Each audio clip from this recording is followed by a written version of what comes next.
Juliane Koch was only a teenager when the plane she was on lands of Flight 508 crashed into the Amazon rainforest.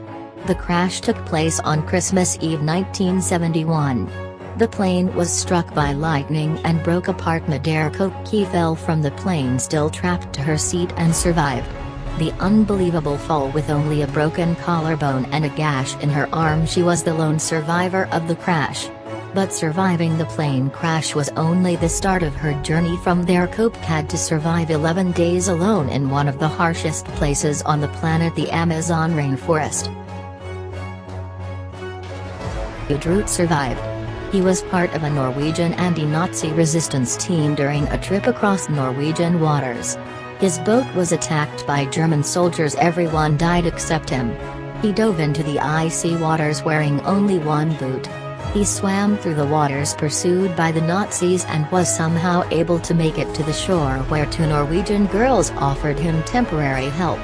From there he was determined to make it to Sweden. Harrison Aken survived an unbelievable situation. Harrison Aken was a cook on the Jackson 4 when the ship was met with disaster. Heavy swells caused the ship to overturn, killing 11 crew members. The ship sank quickly and the people aboard were unable to reach the emergency exit hatch. Aken had no choice but to stay where he was as the ship went down. Amazingly enough, though, an air bubble formed.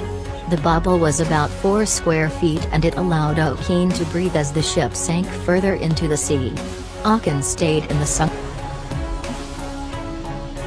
Aron Ralston was not prepared for his upcoming battle to survive when he set out for a day of hiking through the Blue John Canyon in southeast Utah. It was just another ordinary day for him. He didn't even tell anyone where he was going. But while he was trying to traverse a canyon wall, he slipped through a narrow slit. This would have been okay except that an 800-pound boulder had pinned his right arm. He sat there for 5 days without any food, out of water.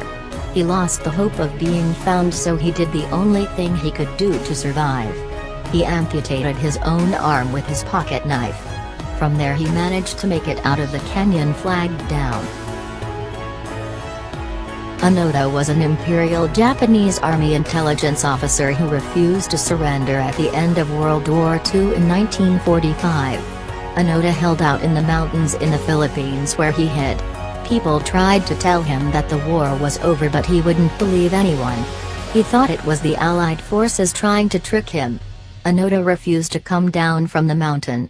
He wouldn't come down unless he heard from his superior officer.